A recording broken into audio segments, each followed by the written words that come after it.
Esse aqui é o 11º de 14 estudos sobre o livro de Jó. E a gente chegou agora no clímax, na parte mais importante, no ápice do livro de Jó, que é a resposta de Deus. Jó passa o livro todo questionando, perguntando para Deus: qual é o seu problema contra mim? O que você tem contra mim? Jó faz essas perguntas e exige de Deus a resposta. E essas perguntas aparecem em várias passagens, né? Por exemplo, Jó capítulo 10.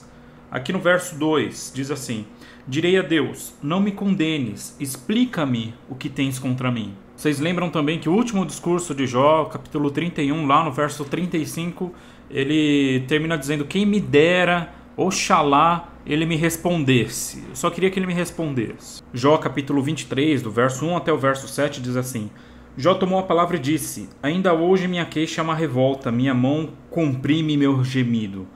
Oxalá soubesse como encontrá-lo, como encontrar a Deus, como chegar à sua morada. Exporia diante dele a minha causa, com minha boca cheia de argumentos. Gostaria de saber com que palavras iria responder-me. Deus iria responder a ele. E ouvir o que teria para me dizer. Usaria ele de violência ao pleitear comigo? Não, bastaria que me desse atenção. Ele reconheceria em seu adversário um homem reto, e eu triunfaria sobre o meu juiz. Então Jó basicamente tem a seguinte questão para Deus: por que eu estou sofrendo? Por que você permite isso acontecer? Eu sei que eu sou justo. Me explica o motivo do meu sofrimento. Essa era a pergunta que Jó queria fazer para Deus o tempo todo. E ele ainda diz aqui nessa passagem que a gente leu: eu ia ter razão sobre o meu juízo. Eu ia deixar ele sem respostas. A minha boca ia se encher de argumentos contra Deus. Porque não tem como Deus rebater a minha argumentação. A minha situação é sem resposta. Eu queria ver o que Deus ia falar se ele estivesse diante de mim aqui e ele respondesse. Então, depois de todos os amigos de Jó falarem, depois de Jó falar, depois do discurso de Eliú também, que a gente já viu, todo mundo falou. Todo mundo falou sobre Deus, todo mundo falou sobre como Deus é, como Deus age, como deveria ser. E agora Deus mesmo fala, finalmente, né? A gente tem aqui esse clímax do livro. O capítulo 38 começa então dizendo assim: então respondeu o Senhor a Jó do meio de uma tempestade ou de um redemoinho e disse. Então a primeira coisa que a gente vê é que Deus responde a Jó falando através de um fenômeno da natureza, né? Isso é comum na Bíblia, acontece várias vezes na Bíblia. Um fenômeno, e através desse fenômeno Deus fala com o homem, né? Essas partes na Bíblia em que Deus aparece para o ser humano e fala com ele são conhecidas como teofanias.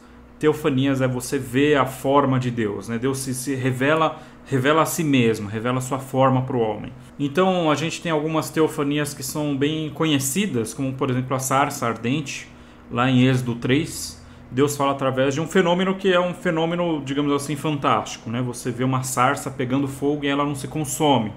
E Deus fala dali para Moisés, né? No livro de Êxodo também, no capítulo 19, a gente tem outra teofania. Quando Deus dá os 10 mandamentos, ele desce sobre o Monte Sinai. Então lá no capítulo 19, fala da teofania de Deus aparecendo, aqueles relâmpagos, os trovões, as vozes, né? É mais uma teofania de Deus. E lá em 1 Reis, no capítulo 19, a gente vê Deus falando com Elias. E quando ele fala com Elias, é interessante que aparecem vários fenômenos naturais e o texto complementa dizendo: e Deus não estava na tempestade, Deus não estava no redemoinho, Deus estava numa brisa suave, e a brisa suave fala com Elias.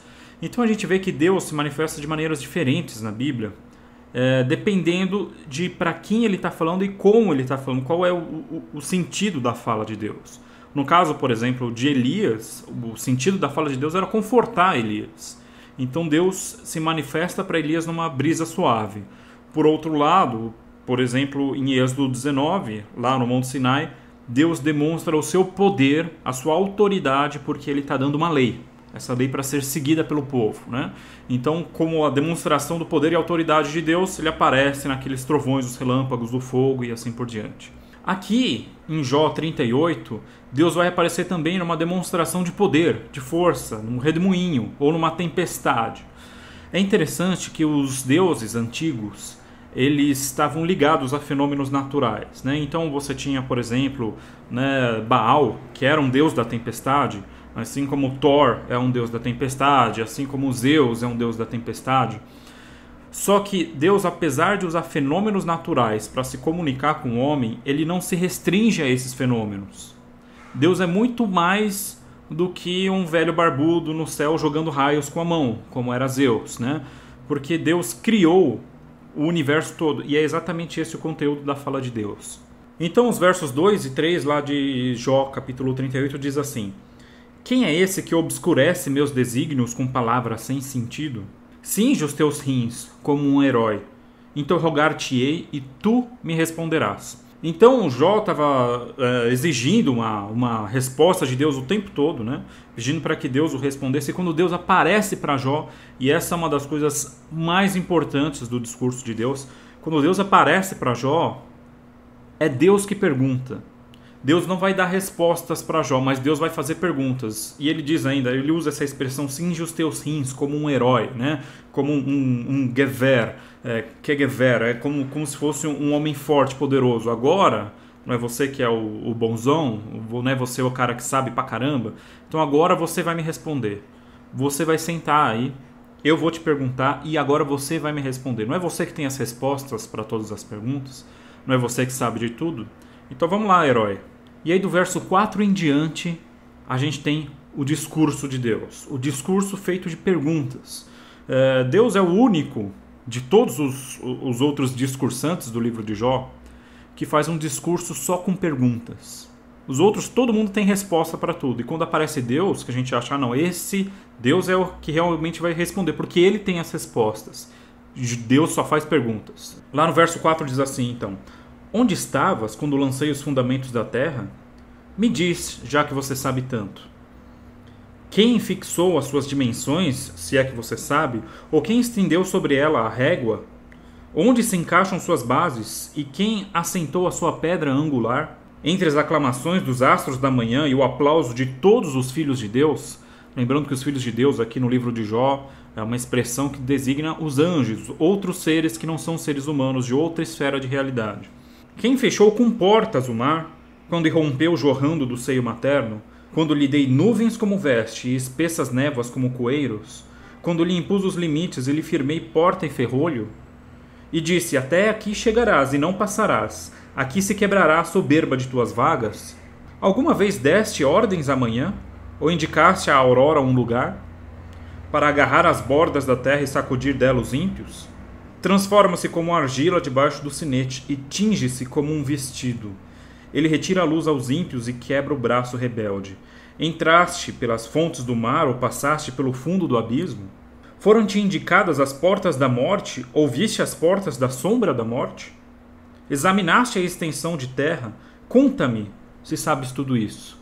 E essas perguntas, essas interrogações sobre os fenômenos naturais, sobre a natureza que Deus faz para Jó, ela vai continuar o capítulo inteiro. Até o verso 38 ele vai estar falando de fenômenos da natureza, e a partir do verso 39 ele começa a falar de seres vivos, dos animais, né? De como Deus faz a manutenção da vida, e não só dos fenômenos que a gente vê. E aí ele diz lá no verso 39, És tu que caças a presa para a leoa, ou sacias a fome dos leõezinhos? Quando se recolhem nos seus covis, ou se põem de emboscada nas moitas? Quem prepara ao corvo o seu alimento, quando gritam a Deus os seus filhotes e se levantam por falta de alimento? E no capítulo 39 ele vai continuar esse mesmo discurso. Sabe quando param as camurças? Ou assistes o parto das corças? Contas os meses de sua prenhez, ou conheces o momento do parto?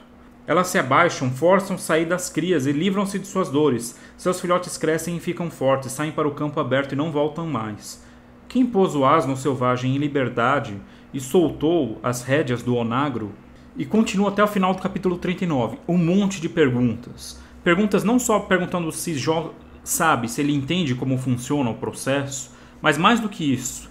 Deus pergunta, olha, aonde você estava quando foram criadas essas coisas? Eu não lembro de ter visto você lá. Você estava escondido ali atrás? Cadê? Onde que você estava? Por acaso você me viu criando o universo, fazendo todas essas coisas? Você não viu, Jó, você não sabe. E no capítulo 40, Deus faz então uma pergunta para Jó, né? E falou o Senhor a Jó e disse, o adversário de Shaddai criticará? O censor de Deus responderá? E diante dessa pergunta, Jó responde lá no verso 3. Respondeu Jó a Deus, eis que falei levianamente, Que poderei responder-te? Porei a minha mão sobre a minha boca. Falei uma vez, não repetirei. 2 vezes, nada mais acrescentarei. Vocês lembram da dinâmica dos outros discursos, né? Você tem um discurso de alguém falando, defendendo um ponto de vista, e depois você tem um outro discurso rebatendo esse, né? E aí o livro de Jó é uma junção de vários discursos poéticos. Quando Deus discursa e se volta para Jó e fala: e aí, meu censor, meu inimigo, você sabe responder, meu adversário, todas essas perguntas? Responde aí então. E Jó fica absolutamente sem palavras. Ele não sabe o que responder, né? E ele diz: olha, eu vou me calar, eu vou colocar a mão na minha boca. Eu não tenho resposta para nenhuma dessas perguntas. Então Deus continua. Verso 6. O Senhor respondeu a Jó do meio da tempestade e disse, continuando o discurso: cinge teus rins como herói, interrogar-te-ei e tu me responderás. É aquela mesma frase que aparece no primeiro discurso de Deus, né? Eu vou fazer uma série de perguntas e você vai me responder, Jó, você que sabe tanto. E até o verso 14, Deus usa uma série de ironias em relação a Jó, né? E ele vai falando: atreves-te a anular meu julgamento ou a condenar-me para ficares justificado? Tens então um braço como Deus e podes trovejar sua voz semelhante à sua? Reveste-te de glória e majestade, cobre-te de fausto e esplendor, derramas o ardor da sua ira e com um simples olhar abate o arrogante? Humilha-o com olhar soberbo, esmaga no chão os ímpios, enterra-os juntos no pó e amarra-os cada qual sua prisão? Então também te louvarei, porque podes com tua direita garantir-te a salvação. Deus fala para Jó: olha, se você realmente é tão poderoso assim, conforme essas coisas que eu disse, então eu é que preciso louvar você, né? Porque você, afinal das contas, você tem o poder para salvar a si mesmo. Olha a sua situação, Jó. Você está totalmente dependente de Deus. Você não tem como arguir a Deus, você não tem como perguntar para Ele, porque a sua vida depende absolutamente de Deus, né? E Deus fala: se você tivesse poder para essas coisas todas, era eu que ia te louvar, não era você que ia me louvar. Quer dizer, Jó não tem como se justificar. Por mais que Jó realmente fosse um homem justo e reto, diante de Deus não há justificativa. Diante de Deus, o homem não pode se salvar de forma alguma. O homem nunca é justo quando ele é comparado a Deus. Por mais justo que ele seja, quando se compara com Deus, o homem perde toda a sua justiça. E aí, a partir do verso 15 até o final do capítulo 41 também, vai ter aqui no discurso de Deus a descrição de 2 seres fantásticos, né? Seres que no hebraico são chamados de Behemoth e Leviatã. E nesse texto, esses 2 seres eles são descritos, a força deles, o poder deles é descrito para demonstrar como Deus é ainda mais poderoso. Porque se a obra dele, se aquilo que Deus criou é tão forte e tão poderoso, quanto mais o Deus que está acima, aquele que criou essas criaturas, né? Há muita discussão sobre o Behemoth e o Leviatã do livro de Jó, porque a descrição deles é tão fantástica que não cabe em nenhuma criatura que a gente conhece, né? Então alguns especulam se está falando de dinossauros, se está falando de um dragão, de um ser fantástico. Alguns dizem que o Behemoth pode ser um hipopótamo ou um boi selvagem e o Leviatã é um crocodilo. Algumas traduções, inclusive, trazem esses nomes, né? Mas o fato é que, da forma como eles são descritos, não há nenhuma criatura que bate com essa descrição, né? Eles são descritos de uma forma muito poderosa. A ideia é que o livro aqui está usando uma linguagem poética para descrever o poder de Deus. Então, quando ele fala dessas criaturas, o objetivo não é essas criaturas em si. Não, a questão não é ficar debatendo o que é o Behemoth e o Leviatã, né? A questão é: a criação de Deus é extremamente poderosa. Ela vai além da própria compreensão humana, né? Até hoje, que o homem se gaba de ter construído um método que consegue entender muitos dos processos naturais, ainda assim a criação, o universo, ele está muito absurdamente além da mente humana. A gente pode ter resposta hoje em dia para muitas das perguntas que Deus faz para Jó. Qual é o tempo de parto da corça, né? Você sabe como é que nascem os filhotes dela e tal. A gente pode até responder assim de forma descritiva essas perguntas de Deus. Mas a gente não pode responder para Deus as perguntas mais importantes. Onde você estava quando eu criei tudo isso? Você ajudou a criar o universo? Você tem poder para segurar a força das águas, de controlar o oceano? Você não tem poder para nada. Essa é a ideia, né? O que Deus está fazendo nas suas perguntas é desconstruindo tudo aquilo que Jó achava que sabia. E finalmente, depois da descrição do Behemoth e do Leviatã, agora lá no capítulo 42, Jó faz a sua última resposta. É o último discurso de Jó, né, no livro, o discurso que responde a Deus. E diz assim, capítulo 42, verso 1. Jó respondeu ao Senhor: reconheço que tudo podes e que nenhum dos teus propósitos fica frustrado. Quem é aquele que vela teus planos com propósitos sem sentido? Aqui Jó responde à pergunta que Deus faz no começo do discurso. Quem é esse que pergunta coisas sem noção? E Jó continua: falei de coisas que não entendia, de maravilhas que me ultrapassam. Escuta-me, que eu vou falar. Interrogar-te-ei e tu me responderás. De novo, Jó usando aqui as palavras de Deus, né?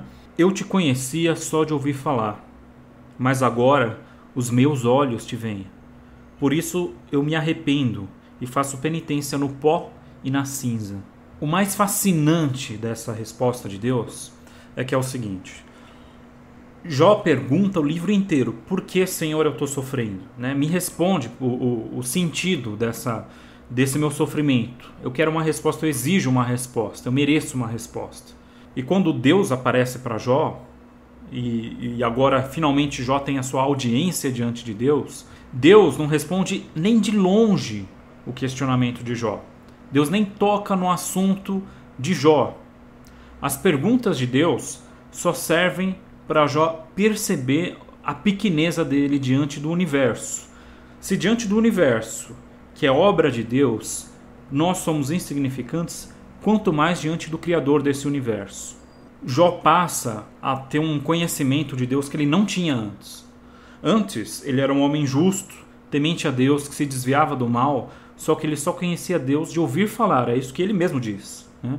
Agora ele conhece Deus, não porque agora ele tem respostas. E isso que é o mais importante de todo esse ciclo de discursos entre Deus e Jó, né? Jó não tem uma revelação divina, Jó não se aproxima de Deus, Jó não tem agora um relacionamento muito mais íntimo que ele tinha antes com Deus, porque agora ele tem respostas. Não são as respostas que nos tornam mais próximos de Deus. Não é saber as coisas que faz o homem ficar mais perto de Deus. Jó passa a ver Deus com seus próprios olhos quando Jó percebe que Deus está envolto em mistério. Que tudo aquilo que ele acha que sabia sobre Deus não é nada diante do que Deus realmente é. É impossível ver a Deus enquanto nós estamos rodeados de respostas para todas as perguntas. Não são as respostas que nos fazem ser seres, ter um relacionamento, ter uma vida espiritual sadia. É o reconhecimento do mistério. É quando você reconhece que as coisas são muito mais misteriosas, muito mais complicadas, complexas do que você imagina. Portanto, Deus, aquele que criou tudo e aquele que mantém tudo, é muito mais inescrutável. É nesse momento, quando você descobre que não tem mais respostas, é que você consegue ver a Deus. Às vezes, nós não precisamos de respostas. Às vezes, nós precisamos de mais perguntas, mais questionamentos, para a gente perceber que a gente não é nada. E que toda a questão do universo não gira em torno de nós. Existe muito mais coisa acontecendo. Deus tem sob o seu domínio coisas que a gente não consegue sequer imaginar.